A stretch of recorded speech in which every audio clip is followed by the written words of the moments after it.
y'all, welcome back to my channel. Today I want to cover some things regarding Tory Lanez and the entire situation that surrounds him and Meghan The Stallion. I know I've been gone for a while. I had a lot going on with school, but I graduated now, so I will be doing better with keeping up with videos, but let's just get straight into the tea. So earlier today, Tory Lanez tweeted out, "To my fans, I'm sorry for my silence, but respectfully, I got time today, 9 p.m. Pacific Standard Time." So everybody kind of assumed that, okay, he's gonna go live and tell his side of the story and try to clear some things up and say what happened, because a lot of people were waiting for him to speak up before they necessarily took sides or condemned or supported anybody. So we really thought that this man was gonna take to, I don't know, IG Live and talk and say his side of the story. But at around 8:55, he posted this, which looked like an album cover, and said streaming on all platforms now. And it really left everybody confused and angry because they felt super bamboozled. I know I did. I thought he was gonna go live and that this was gonna be interesting. But instead, he has like a tell-all album that is depicting his side of the story. He had some very interesting things to say that are quite contradictory to what Meghan said herself earlier. Like, you dry shot me. Now, Tory Lanez had a very different story, and I'm going to try to play as much as the audio as possible without getting copyrighted. So let's try to dissect this thing.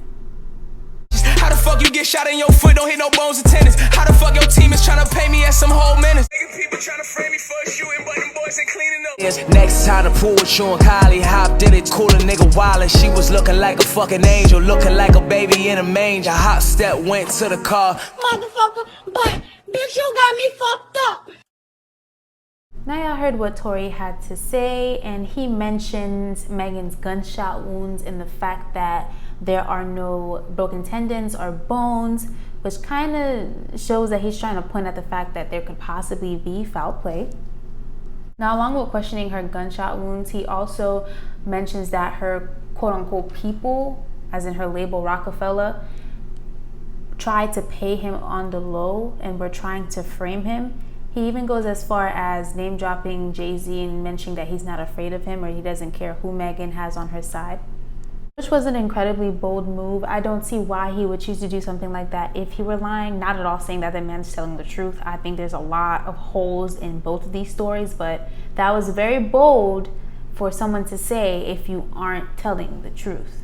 Along with that, I don't know if y'all remember when there was that story circulating stating that the reason they got into it like that, or that Tory shot Meghan, was because Meghan was jealous that Tory was showing Kylie special attention. And it's interesting because he mentioned this in his music, saying that when they went to Kylie's house, he thought Kylie was looking like an angel and that Meghan was upset. And I know y'all heard that audio where he had an interesting character, stereotypical voice, I guess, that was supposed to represent Meghan and how she reacted according to how he was feeling Kylie.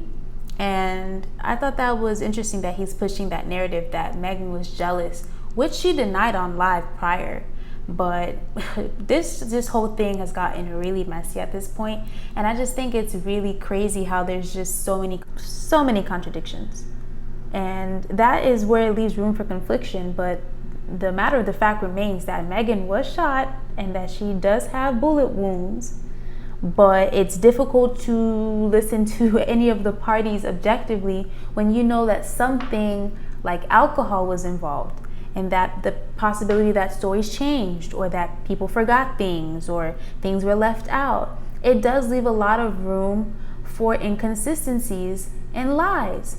But I will say that I don't appreciate the fact that Tory Lanez was so tone deaf to the current situation right now with everything that happened with Breonna Taylor, choosing this time right now to come out with this when this has come out from months ago, choosing to take the Black community's attention off of what really matters and putting it onto his album that he's gaining profit off of is completely ridiculous to me. It shows just how selfish and kind of grimy this dude is, and I don't really know, at least for me, how to look at it objectively when he's just so blatantly like, it's just nonchalant, and that's just crazy to me. So we will see what happens, because I mean, he made a lot of allegations, including the fact that her label, Rockefeller, and more specifically JayZ, were trying to frame him. So I'm sure we're going to be hearing more from this, whether we like it or not, and Meghan might possibly have a response. But let me know how y'all think about this in the comment section below.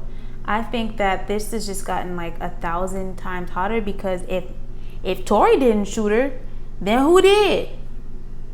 Are we still looking for the gunman here? But let me know how y'all feel about this in the comment section below. I will be sure to leave y'all update on what's going on. And I'll see you in my next video. Bye. Oh, it's got hot. I gotta get out of here. I'm done. Yeah.